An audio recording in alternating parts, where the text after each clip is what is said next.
नगरी में प्रताप मुकुट नाम का एक न्यायप्रिय राजा राज करता था। उसका बेटा वज्र मुकुट बलवान और सुंदर था। एक दिन वज्र मुकुट अपने मित्र दीवान के बेटे के साथ शिकार खेलने जंगल गया। घूमते घूमते वे एक सुंदर तालाब पर पहुंचे। तालाब में खिले कमल, किलोल करते हंस और किनारों पर चहचहाते पक्षी, मानो किसी चित्रकार ने जीवन का चित्र खींच दिया हो। दोनों ने वहीं स्नान किया और पास के महादेव मंदिर के दर्शन किए।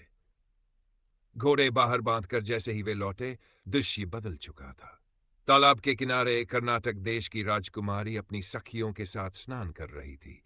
दीवान का बेटा तो चुपचाप एक पेड़ के नीचे बैठा रहा, लेकिन वज्रमुकुट के दिल में हलचल मच गई।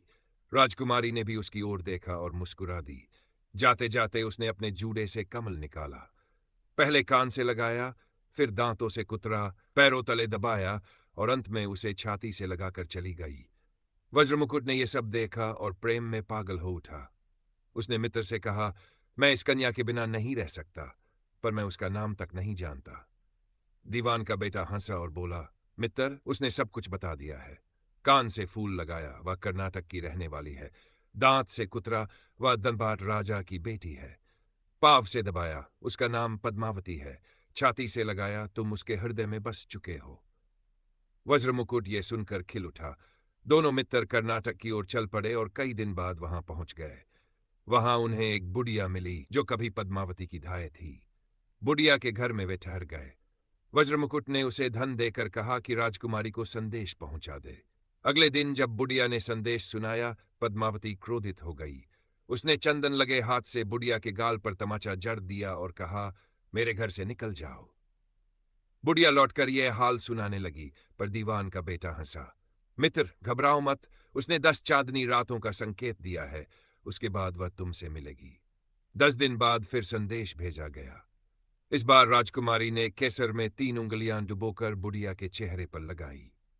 दीवान का बेटा फिर बोला, इसका अर्थ है कि वह मासिक धर्म में है। 3 दिन और प्रतीक्षा करो। 3 दिन बाद जब खबर भेजी गई, तो पद्मावती ने बुढ़िया को पश्चिम की खिड़की से बाहर निकाल दिया। दीवान का बेटा बोला, मित्र, आज रात पश्चिम की खिड़की से प्रवेश करना, यही संकेत है। रात को वज्रमुकुट बुढ़िया का भेष बनाकर महल पहुंचा। खिड़की से भीतर प्रवेश किया। पद्मावती प्रतीक्षा कर रही थी।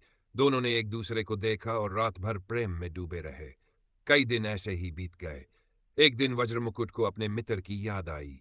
राजकुमारी ने उसके लिए भोजन बनवाकर भेजा, परंतु दीवान का बेटा सतर्क था। उसने कहा, मित्र, यह भोजन मत खाओ, इसमें विष है। वह तुम्हें अपने बस में रखना चाहती है। मैं जांच करता हूं। उसने एक लड्डू कुत्ते को खिलाया।